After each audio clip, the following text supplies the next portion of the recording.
Alice in Wonderland, Chapter 1. Down the Rabbit Hole.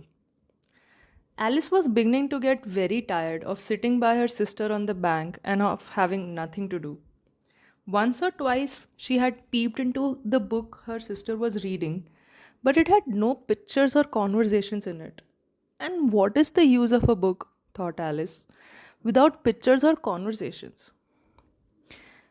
So she was considering in her own mind, as well as she could, for the day made her feel very sleepy and stupid, whether the pleasure of making a daisy chain would be worth the trouble of getting up and picking the daisies. When suddenly a white rabbit with pink eyes ran close by her. There was nothing so very remarkable in that, nor did Alice think it so very much out of the way to hear the rabbit say to itself, oh dear, I shall be too late." But when the rabbit actually took a watch out of its waistcoat pocket and looked at it and then hurried on, Alice started to her feet, for it flashed across her mind that she had never seen before a rabbit with either a waistcoat pocket or a watch to take out of it. And, burning with curiosity, she ran across the field after it and was just in time to see it pop down a large rabbit hole under the hedge. In another moment, down went Alice with it. The rabbit hole went straight on like a tunnel for some way and then dipped suddenly down. So suddenly that Alice had not a moment to think about stopping herself before she found herself falling down what seemed to be a very deep well. Either the well was very deep or she fell very slowly, for she had plenty of time, and as she went down, to look about her. First, she tried to make out what she was coming to, but it was too dark to see anything. Then she looked at the sides of the well and noticed that they were filled with cupboards and bookshelves. Here and there she saw maps and pictures hung upon pegs. She took down a jar from one of the shelves as she passed. It was labeled orange marmalade, but to her great disappointment, it was empty.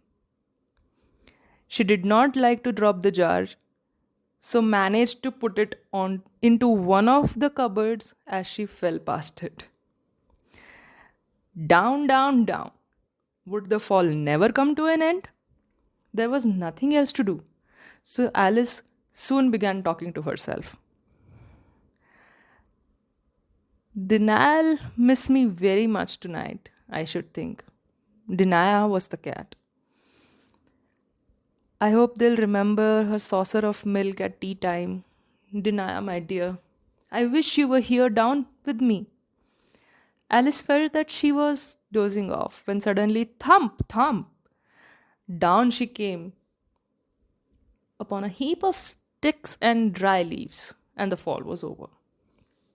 Alice was not a bit hurt, and she jumped up in a moment. She looked up, but it was all dark overhead. Before her was another long passage, and the white rabbit was still in sight, hurrying down it. There was not a moment to be lost. Away went Alice like the wind, and was just in time to hear it say, as it turned a corner, "Oh, my ears and whiskers, how late it's getting!" She was close behind it when she turned the corner, but the rabbit was no longer to be seen. She found herself in a long, low hall, which was lit up by the row of lamps hanging from the roof. There were doors all round the hall, but they were all locked. And when Alice had been all the way down one side and up the other, trying every door, she walked sadly down the middle, wondering how she was ever to get out up again. Suddenly, she came upon a little table, all made of solid glass. There was nothing on it but a tiny golden key. And Alice's first idea was that this might belong to one of the doors of the hall. But alas, either the locks were too large or the key was too small, but at any rate, it would not open any of them. However, on the second time round, she came upon a low curtain she had not noticed before, and behind it was a little door, about 15 inches high. She tried a little golden key in the lock, and to her great delight, it fitted. Alice opened the door and found that it led into a small passage, not much larger than a rat hole, and she knelt down and looked along the passage into the loveliest garden you ever saw. How she longed to get out of the dark hall and wander about among those beds of bright flowers and those cool fountains, but she could not even get her head out through the doorway. Oh, said Alice, how I wish I could shut up like a telescope. I think I could if I only knew how to begin.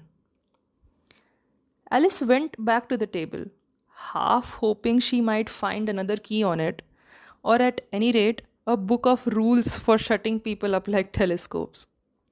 This time she found a little bottle on it, which certainly was not here before, said Alice. And tied round the neck of the bottle was a paper label with the words, "Drink me," beautifully printed on it in large letters. No, I'll look first, she said, and see whether it's marked poison or not.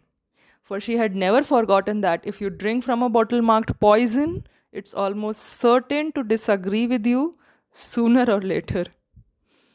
However, this bottle was not marked poison. So Alice ventured to taste it, and finding it very nice, it had a sort of mixed flavor of cherry tart, custard, pineapple, roast turkey, toffee, and hot buttered toast. She very soon finished it off.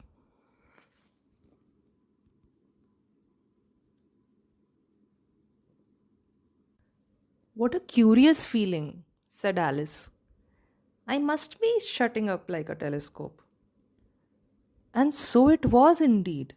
She was now only 10 inches high, and her face brightened up at the thought that she was now the right size for going through the little door into the lovely garden.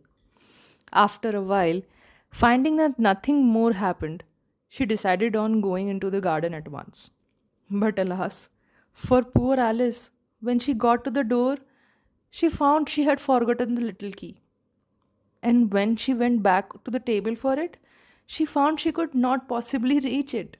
She could see it quite plainly through the glass, and she tried her best to climb up one of the legs of the table, but it was too slippery. And when she had tired herself out with trying, the poor little thing sat down and cried. Come, there's no use in crying like that, said Alice to herself rather sharply. I advise you to leave off this minute. She generally gave herself very good advice, though she very seldom followed it. And sometimes she scolded herself so severely as to bring herself into tears. Soon her eye fell on a little glass box that was lying under the table. She opened it and found in it a very small cake, on which the words "Eat me" were beautifully marked in currants. Well, I'll eat it, said Alice, and if it makes me grow larger, I can reach the key, and if it makes me grow smaller, I can creep under the door. So either way, I'll get into the garden, and I don't care which happens. She ate a little bit and said anxiously to herself, which way? Which way?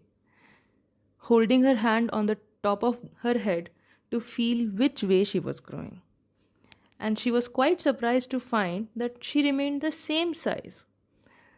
So she set to work and very soon finished off the cake.